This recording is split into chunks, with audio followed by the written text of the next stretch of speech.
হুমায়ুন কবির সাহেব যে বক্তব্য দিয়েছিলেন সেই বক্তব্য তিনি প্রত্যাহার করে নিয়েছেন। সুতরাং হুমায়ুন কবির সাহেবের সম্পর্কে বলা আমাদের একটু ভেবেচিন্তা দরকার, 1 নম্বর।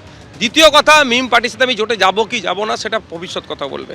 2011-21 আমরা ছিলাম না, আলাদা আলাদা লড়াই করছে। 26-এ কী হবে সেটা সময় কথা বলবে। কিন্তু আজকের ডেটে দাঁড়িয়ে আমি প্রশ্ন করতে চাই, মিমের সুপ্রিমো আসাদুদ্দিন ওয়াইসি সাহেবের এমন একটা বক্তব্য বলুন যে বক্তব্যটা সাম্প্রদায়িক। কংগ্রেস, সিপিএম, শিবসেনা একসাথে জোট করে ইন্ডিয়া জোট তৈরি করতে পারে, প্রশ্ন আমি এটা ছুড়ে দিচ্ছি। আমি আবারও বলছি, আমি জোটে যাবো কি যাবো না সেটা আমাদের ব্যাপার। আমি একা এখানে বলতে পারি না, আমাদের পার্টি বলবে সেটা। আর এ নিয়ে সিপিএম এর কি প্রতিক্রিয়া, শতরূপ ঘোষ কি বলেছেন শোনাবো। আমি এটা জীবনে প্রথম শুনছি, আমাদের পার্টিতে এরকম কোনো আলোচনা হয়নি এবং মিমের সাথে রাজনৈতিক কোনো বোঝাপড়া করার কোনো কারণ বা কোনো পরিস্থিতি আছে বলে আমার মনে হয় না। আর পশ্চিমবাংলাতে মিম বলে করে পার্টিও সত্যি কথা বলতে সেই অর্থে নেই। ওরা হায়দ্রাবাদে কিছু আসন ওদের আছে, বোম্বেতে বা বিহারে কিছু আসনে প্রতিদ্বন্দ্বিতা করে। পশ্চিমবাংলার যে এমনকি বাঙালি মুসলমান সমাজ, তার সঙ্গেও মিমের রাজনীতি বা সামাজিকভাবে কোনো মিল নেই। আর আমাদের পার্টির যা বোঝাপড়া বা আমরা পার্টির রাজনীতিকে যে চোখে দেখি, তার সঙ্গে মিমের মতো কোনো দলের সাথে কোনো রাজনৈতিক সমঝোতা হওয়ার কথাও না। সুতরাং আমার মনে হয় না যে এগুলোর কোনো ভিত্তি আছে বলে। আর এই প্রসঙ্গে সুকান্ত মজুমদার বিজেপি সাংসদ, তিনি কটাক্ষ করে কি বলেছেন এবার শোনাবো। মিমের সঙ্গেও তারা হাত বাঁধতে চলেছে। দেখুন, কার হাত ধরবে আমাদের জানা নেই। বামফ্রন্টের অবস্থা হচ্ছে এখন হয়ে গেছে সেই ছেলে বা মেয়ের মতো, যা 3 মাসের বেশি বয়ফ্রেন্ড বা গার্লফ্রেন্ড টেকে না। হুমায়ুন কবিরের পর এবার কি মিমের হাত ধরতে চাইছে সিপিএম? কারণ মিম নেতৃত্বের তরফে যেটা জানানো হয়েছে যে আলোচনার জন্য ফোন এসেছে সিপিএম নেতৃত্বের কাছ থেকে। আর এই প্রসঙ্গে তৃণমূলের কি প্রতিক্রিয়া, তৃণমূল কংগ্রেস মুখপাত্র অরূপ চক্রবর্তী কি বলেছেন শুনুন। আজকে বলতে বাধ্য হচ্ছি যে সিপিএম এর অবস্থা, আমি ভিখিরিদের ছোট করছি না, রাস্তার ভিখিরিদের থেকেও খারাপ। আজকে ভাবুন, একটা দল যারা 34 বছর রাজ্য শাসন করেছে, তাদের এইটুকু মুরদ নেই যে নিজের দমে লড়বে।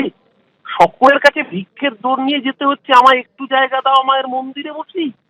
এই মোহাম্মদ সেলিম একটা আদ্যন্ত কমিউনাল লোক, যে নিজে একটা এমএলএ সিট জেতার জন্য কখনো হুমায়ুনের পায়ে পড়ছে আর আজকে মিমকে ফোন করছে। কত নামাবে এই দলটাকে। আসলে তো শূন্য হয়েছে, এরপর শতাংশে শূন্য হয়ে যাবে সিপিএম, ভোট শতাংশে। এমনকি জাতীয় কংগ্রেস, যারা এই রাজ্যে প্রান্তিক শক্তি, তারা পর্যন্ত কোমরের জোর রেখে বলছে আমরা একা লড়াই করব। সিপিএম ছাগলের 4র্থ সন্তান হতে হতে এমন অবস্থা হয়েছে, একা লড়াই তো দূর, এমনকি বামফ্রন্টগতভাবে লড়ার মুরদ নেই। আজকে গিয়ে হুমায়ুনের পা ধরতে, হুমায়ুনের মন বুঝতে চাইছে। আসছি পরের খবরে। বিধানসভায় অগ্নিমিত্রা পালের সেই মন্তব্য, সংখ্যালঘু ইস্যুতে তিনি যে মন্তব্য করেছেন, সেই মন্তব্যে আজও উত্তপ্ত বিধানসভা। বিধানসভায় বিজেপি বিধায়কের বিরুদ্ধে নিন্দা প্রস্তাব আনেন পরিষদীয় মন্ত্রী শোভনদেব চট্টোপাধ্যায়। নিন্দা প্রস্তাবের পাশাপাশি অগ্নিমিত্রা পালের বিরুদ্ধে স্বাধিকার ভঙ্গেরও প্রস্তাব আনা হয়েছে। প্রতিবাদে বিধানসভা থেকে ওয়াকআউট করেন বিজেপি বিধায়করা। বিজেপির অভিযোগ, অগ্নিমিত্রা পালের বিরুদ্ধে অন্যায়ভাবে নিন্দা প্রস্তাব আনা হয়েছে। ক্রিমিনাল সংখ্যালঘুদের রক্ষা করা সরকারের একমাত্র কাজ। গতকাল বিধানসভায় এই মন্তব্যই করেছিলেন অগ্নিমিত্রা পাল।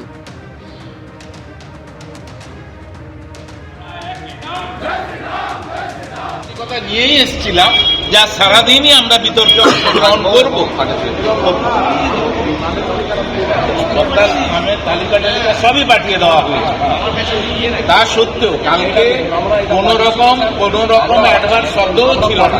সিরাজ একদিন যার পেছন থেকে বোধহয় জনসমর্থন সরে যাচ্ছে, হুমায়ুন কবির এবং নওশাদ সিদ্দিকীর সৌজন্যে, ফলে তিনি আবার একটা ওই কমিউনিটি মোবিলাইজেশনের কাজ করছেন, ঘৃণ্য খেলায় নেমেছেন। কালকে হাউসে যা বলা হয়েছে সব অন রেকর্ড। ক্রিমিনাল সংখ্যালঘুদের রক্ষা করা সরকারের একমাত্র কাজ। গতকাল বিধানসভায় এই মন্তব্য করেছিলেন অগ্নিমিত্রা পাল। আর গতকালও এ নিয়ে উত্তেজনা ছড়ায়। আর আজও এই মন্তব্যকে কেন্দ্র করে উত্তপ্ত হয়ে ওঠে বিধানসভা। বিধানসভায় বিজেপি বিধায়কের বিরুদ্ধে নিন্দা প্রস্তাব আনেন পরিষদীয় মন্ত্রী শোভনদেব চট্টোপাধ্যায়। নওশাদ সিদ্দিকী কি বলেছেন শোনাবো। এই বিজেপি তৃণমূল মিলে বাংলার মানুষকে গোমরাহ করছে, ভুল পথে পরিচালিত করছে। যেই ব্লকে 20% মুসলিম আছে, সেই ব্লকগুলোকে সংখ্যালঘু ব্লক বলে চিহ্নিত করা হয়। স্কুল এডুকেশনে, মাদ্রাসা এডুকেশন, মাইনরিটি অ্যাফেয়ার্স যে ডিপার্টমেন্টে যে টাকা আছে, ওখানে সেটা খরচ করে। শুধুমাত্র মাদ্রাসায় খরচ হয় না, স্কুলেও খরচ হয়। তাহলে এই কথাগুলো ওনারা বলেন না। এই জন্যই বলে না, মানুষকে বিভ্রান্ত করার জন্যই তারা এইগুলো চুপ থাকে। আর যেগুলো অনৈতিক কথা, অন্যায় কথা, সেগুলো জনমানুষে বলে। এখন দেখার বিষয় রাজ্য প্রশাসন মাননীয় বিধায়ক মহাশয়ের বিরুদ্ধে কি ব্যবস্থা গ্রহণ করে। অগ্নিমিত্রা পালের গতকালের মন্তব্যের জেরে আজও উত্তপ্ত হয়ে ওঠে বিধানসভায় বিজেপি বিধায়কের বিরুদ্ধে নিন্দা প্রস্তাব আনেন পরিষদীয় মন্ত্রী শোভনদেব চট্টোপাধ্যায়। কি বলেছেন তিনি শোনাবো। কাল সংখ্যালঘু ও মাদ্রাসা শিক্ষা ওর একটা বিল ছিল, তাতে কিছু বেশি টাকা ধরা ছিল, অন্যান্য দু একটি সাবজেক্টের থেকে একটু বেশি টাকা ধরা ছিল। এইটাকে কটাক্ষ করতে গিয়ে উনি একটা খুব অত্যন্ত নিম্ন মানের একটি কথা ব্যবহার করলেন, শব্দ ব্যবহার করলেন যে এইসব টাকা দেওয়া হচ্ছে মানে এখানে সমাজ বিরোধী তৈরি হবে, ক্রিমিনাল তৈরি হবে। এটা বলা মানে মুসলিমদের এত টাকা দেওয়ার অর্থ হলো এটা ক্রিমিনাল তৈরি হয়। এই যে কথাটা উনি বললেন, এটা এই সভাতে অন্তর্ভুক্ত একগাদা মুসলিম বিধায়ক আছে, সেইখানে ধরে এই ধরনের একটা অশালীন কথাবার্তা বলা বিধানসভার অভ্যন্তরে এরকম মানে গোটা হাউসের প্রত্যেকটি সদস্যকে অপমান করেছে, অসম্মান করেছে। সেই জন্য তার বিরুদ্ধে আমরা আজকে প্রিভিলেজ মোশন আনলাম। এবিপি আনন্দ, এগিয়ে থাকে, এগিয়ে রাখে।